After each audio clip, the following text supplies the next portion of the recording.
Hi guys, welcome back to my channel. So glad you're back. Welcome if you're new. My name is Natalie and today I'll be doing my August wrap up.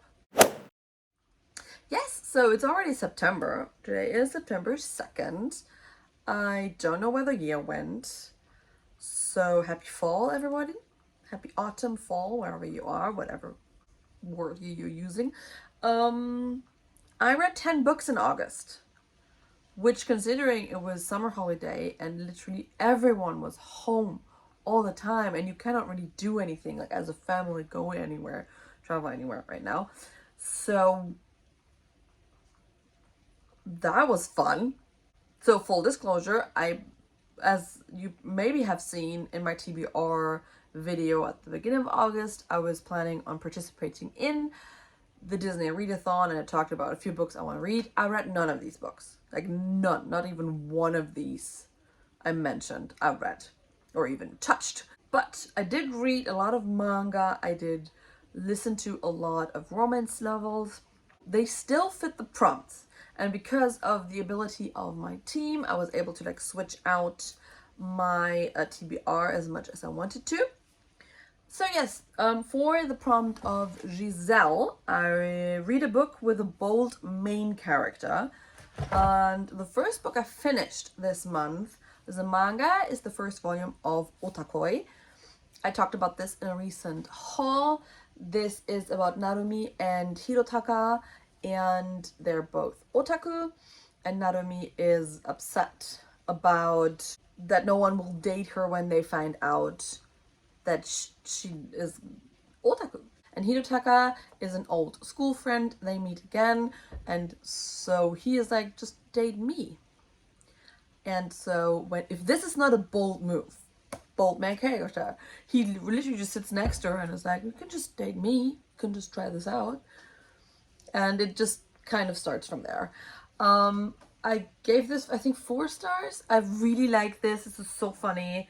I really liked how their relationship is developed in this, because it's based on like a mutual interest. So it's really nice to see. I don't know what else to say about this because it's a love story with very quirky characters. I can recommend this. It was a fun read. For the second prompt for Team Enchanted was Robert, read a book set in the modern world. And for that, I'm counting Deke by Eden Finlay. This is book 3 in the Fake Boyfriend series by Eden Finlay. They're all sports, male romances, like companion novels. And in this one, we follow Ollie and Lennon. Ollie is a is he hockey or is he football? Let me check. NHL, hockey, there we go. So he's a hockey player and he's out to his family but not out to the public.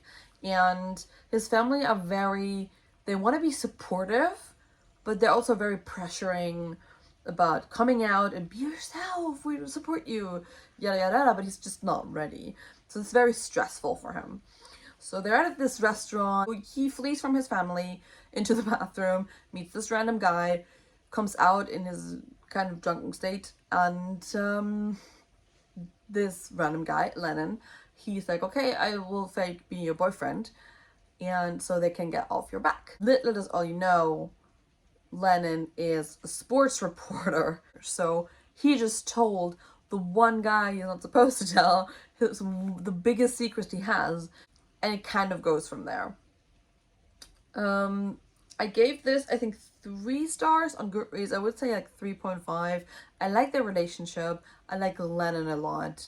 But I thought it would be different because when I read it was like a sports reporter faking to be an NHL player's boyfriend who does not know that he's a sports reporter. Like there was potential for a lot of angst and bit of drama, but this was resolved very quickly, and I can understand that Eden Finley probably just didn't want their relationship be based on a lie, which I appreciate, but I really wished they would have explored this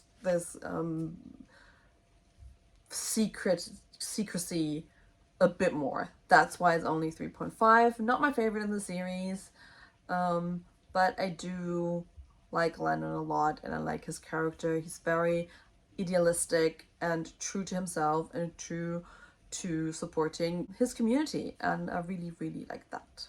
The third prompt, Queen Narissa. Read a book with a clever villain. For that, I'm going to stretch it a bit. I'm just going to go with it, because none of these had villains. They were all manga and romance manga and romance novels. So, but I read the 4th volume in the Fake Boyfriend series by Eden Finley, Blindsided. We follow Miller and Talon, and they're football players, and they were in the same college, and they kind of started this thing having threesomes or group things with each other and other girls. So there were always girls involved in their little hookups. And then after college, they kind of lose contact, and Talon always thought of him. He always had him in the back of his mind. How is he doing? What is he up to? He never forgot him, so Talon transferred to Miller's team, although he could have a better deal elsewhere, but he wanted to be with him. And at the time, he didn't know why he was so adamant to be close to him, but of course, this is a mental romance. So he kind of figured out, okay, maybe there was more going on with me, with my feelings, my sexuality, than I realized. So what I liked about this, I gave this 4 stars. The themes discussed in here when it comes to finding yourself, and just trying to be who you are and be with the person you love, with the person you love, without the label of, is this gay or isn't it, am I bi? Like, there was a lot of good themes discussed, and I really, really liked that. The villain that I want to talk about in this, and it's a bit of a stretch, but I also feel like it should be talked about more. The villain in the story, I felt, was homophobia within the sports world. So Talon and Miller are just so afraid to come out, and what if they see us, what if it comes out, what, you know, this is very present throughout all of these books in the series, that as an active player they couldn't come out, and it's always what keeps them from being themselves, from being who they want to be with. And if that is not a clever villain society has created for the LGBTQ plus community, then I don't know what is. Because homophobia is a villain and we need to fight it. Read a book with an adorable sidekick is the last prompt, Pip. And for that, I'm counting Boku no Omawari-san. I talked about this also, and I think in my vlog I just uploaded because I bought it that day. I read, actually, I'm going to talk about all 3 because I read them in succession. Volume 1, Volume 2, and Volume 3, and I'm going to hold up Volume 3 in particular because this cute sidekick, look at him, I forgot his name, but this cat is present through all of those mangas, and it's basically just these 2 beautiful gay men in this beautiful relationships with their cat. And I love it. I love it so much. So I gave all of these 5 stars throughout. It's an absolute fantastic series. I highly, highly, highly recommend this. We follow Shin, who's a police officer, and Seiji, who's a former police officer and now runs a local store. And Shin knew him when he was still a police officer. As a police officer, he helped him out quite a bit when he was still like in high school. And not, I didn't mean this, and this is not like in a kind of weird way. He just helped out a high schooler who seemed troubled, and this high school was like, okay, Shin, this is the high schooler. And he really appreciated the help and the direction he was led in. And now it's 10 years later, Shin is back. He is now a police officer, and Seiji is not anymore. Yeah, it's their love story. So Shin has been in love with him for these 10 years. Seiji didn't even realize, like, he's clueless. Their relationship is so beautiful and so open. And there's a lot of smut in here, so if you're not keen on sexual content in your manga, this is not for you. But yes, they're absolutely beautiful. Their relationship develops so nicely. There is no big drama. There's no like angst or anything. It's literally we're just following these two men in love. I highly recommend this if you're in for a bit of a smutty but really heartwarming, drama-free series about two men in love. Yes, so these were the books I read for the Disneyathon. And let's get into the books I read outside of the Disneyathon. The first one I want to talk about is Texas and Tardis. This is a short story novella, I don't know. It's like 180-ish pages, so under 200 pages book by N.R. Walker. We follow Logan, no, not Logan. Wait, what's the Tristan's name? Brent. We follow Brent, and Brent is an electrician, has his own company, but is not very keen or affinitive with accounting. So everything just lands in this kind of a shoebox. And he has his accountant who he trusts, but she's pregnant and she can't help him this time around. So she refers him to a colleague of hers. He's not very happy about this change because he was so used to just sending out his chaotic stuff to his accountant. But his new accountant, Logan, is not what he expected. Brent is just taken by him quite from the get-go, and it's just a romance. It's just romance. So I gave this 4 stars. Yes, it's 4 stars. It's short, it's sweet, it's sexy. I really liked it. The only thing that might be worth noticing is there was one too many mentions of them not being the opposite from each other. So Brent being like a very manly electrician, and Logan just like a bit of a nerdy guy. You know, oh, we're so different. Why? I don't understand why he likes me. I'm like, Brent, just get over it. You know, you like him. He seems to like you. Just, you know, you don't need to mention how different you are. The only thing, it really bothered me, but not enough to like rate it low. Then I kind of had a talk with a friend of mine. I'm like, why I need some cowboy romance. So I did a bit of digging and I found that N.R. Walker had actually a cowboy romance. It's called Red Dirt Heart, and I read the first volume. We follow Charlie Sutton, who runs his father's farm after his father passed away. And they get this new intern from America, like an agriculture student, I think. And they have chemistry from the get-go, but Charlie does not want to be out because his father was very homophobic and basically drew him out of the house. This is much more angsty than what I read from N.R. Walker before. Charlie is very self-conscious and we only follow his perspective. So we did see a lot of Charlie's side, but I didn't mention his name, Travis, the intern who comes. So all we can go on is Charlie's perception of Travis. And I don't know, I didn't feel it. I did not feel it. And it is actually like a series. They're not companion novels. It's a series through and through.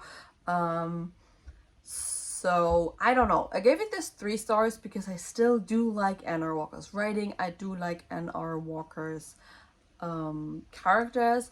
I enjoyed the the farm life depicted in this. I thought was very interesting and exactly what I was in the mood for. That's why it's 3 stars. It's fine. If you're in the mood for something like this, I definitely recommend it because the farm life aspects of it were for someone who does not know anything about anything when it comes to farm life. It was a fun time to read. And then I read another manga, which is also featured, I think, in my book shopping vlog. This is 雨上がりの僕らについて. This is about, see, I don't even remember the names anymore, but these two guys here who were friends in high school, and then they meet again on coincidence and rekindle their friendship in war.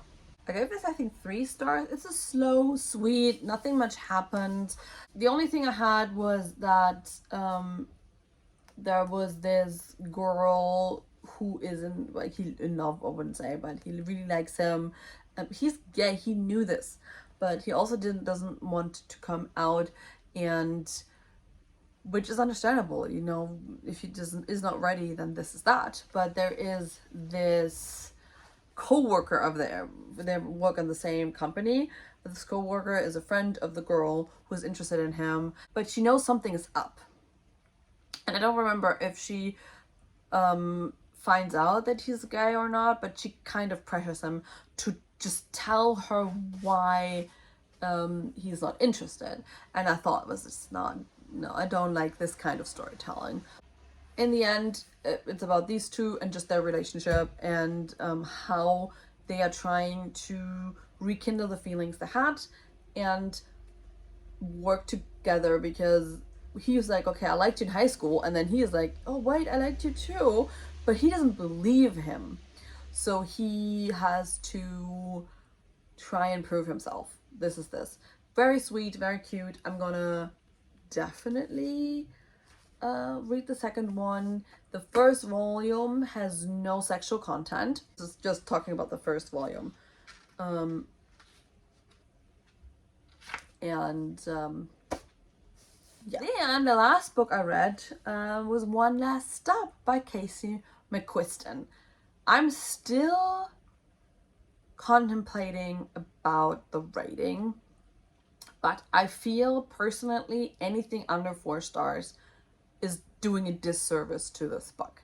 First off, the relationships, all of them, like the friendships and the main relationship between Jane and August, is beautiful.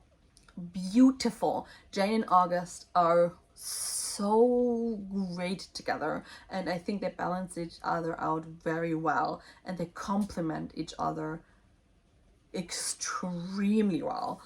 And I just love them together. I love their arc throughout. What I realized while reading this book, so Jane is in the subway like all the time, and for some reason you forget this a lot. So Casey McQuiston, I don't know if it's the writing, I don't know, I was just reading it, and you're so engrossed in their relationship and in their little bubble, and then you're reminded, oh wait, I forgot you're in the train, there are people around. And I thought that was so well done, because this is exactly what August and Jane were feeling probably in this moment in their little bubble within the subway. That was so crazy. The only thing that I really did not enjoy was like the mystery element of it.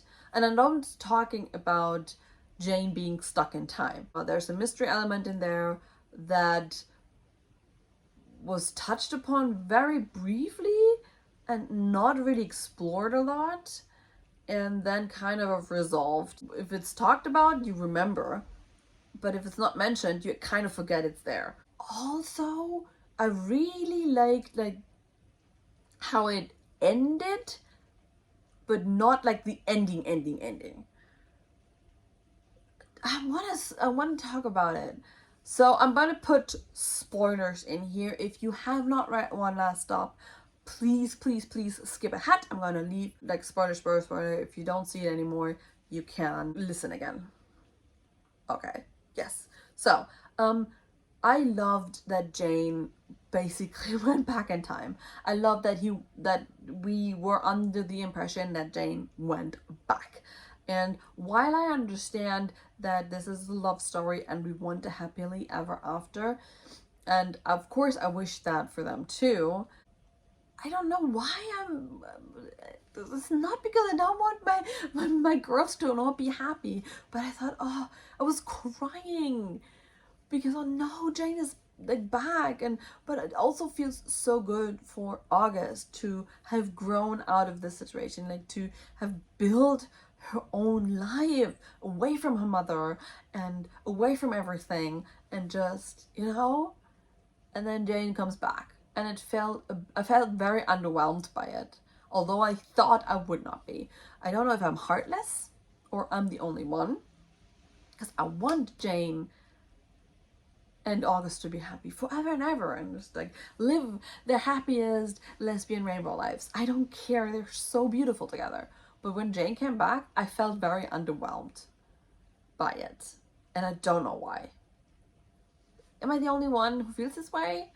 Maybe it was like how it's done. Maybe that was that. Maybe it's how it's done that did not quite struck a nerve after I was like kind of like bittersweet ending of thinking that Jane wouldn't come back. Yes, so this was it for the spoilers. I'm not going to talk about spoilers, but yes, I think I have a rating now, because talking about it, yes, 4 stars I think is basically what everyone should read this. If not for the mystery or for this time traveling stuck in time element, read it for the relationships in this book. Chef's kiss, beautiful, very happy. And I finally was able to read it. Yes, this was my wrap up. I'm hoping it's not too long. It's going to be so long. Oh dear God. I hope you enjoyed this. All the books are I'm gonna leave in the info box down below, the Japanese manga with all the translations I can find. And I hope I see you next week then, guys. Bye.